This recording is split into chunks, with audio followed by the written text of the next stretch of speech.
You probably already found the import and export menu options in the file menu. Using those options, we can import and export from and to several data exchange formats, which are more or less usual in the 3D industry. In fact, these import and export options are just activated add-ons, and we can activate others according to our interest just by searching for them in the add-ons tab or of the preferences window. There is a subject which could look related to this. Probably you also wondered how we can use third-party library elements in Blender.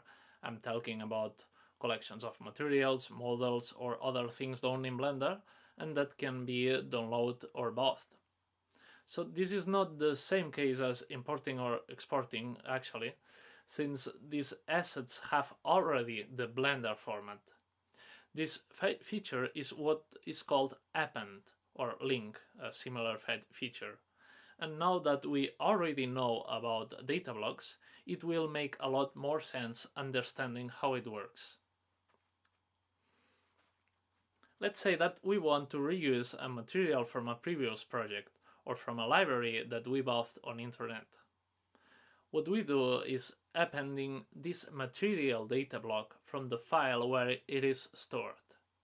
So to do this process, what we are going to need at the very least is a blend file which contains the data we want to reuse. Let's create a new file to make a short demonstration by appending data from our work on this same course. Also remember that, as we have already seen, you can download assets from several types and quality from many places, paid and free. Blender Market and BlendSwap are among the most popular, but there are many others. Assets from this kind of places are intended to be used, in many cases, using the method we'll see now. In the File menu, you'll find the Append option. If we click on it, file browser is opened and we'll look for the file we want to use the data from. Materials, models, particle effects, whatever. If we click on the file, we'll see a folder structure representing all the data block types contained in this file. If I want, for example, to append an entire scene, I would click on Scene. In this case, I want to append a material, the wood material, for example. So I click to the material folder, select wood, and then press append from library. Now if I select this cube, go to the materials context and press this button, I can see that the material just appended is available here. You can notice this 0 before the name. This means this data block has no users. Now I'm going to select it so it has already an user, but it's important to tell when a data block has no users, because as a general rule, data blocks with 0 users are deleted on the next session. If we want to avoid this, we can use this F button, which provides a data block with an additional fake user.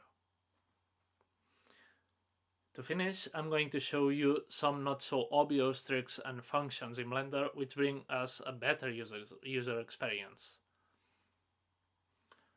We can know what a button or parameter or menu is used for just by hovering it. A tooltip will appear with a short explanation. We can use also the online manual option found by right mouse clicking over an option. Shift and spacebar maximizes the window currently below the mouse cursor, and the same shortcut to do the opposite, to go back. We can also use math expressions in any numeric field. Using shift during a transformation or a value adjustment gives us more precision. Using control constrains to specific criteria, depending on the context and additional options. We can also use Control and Shift combined. We can also create a new window of the application. This is useful when working with two displays on the same file. For example,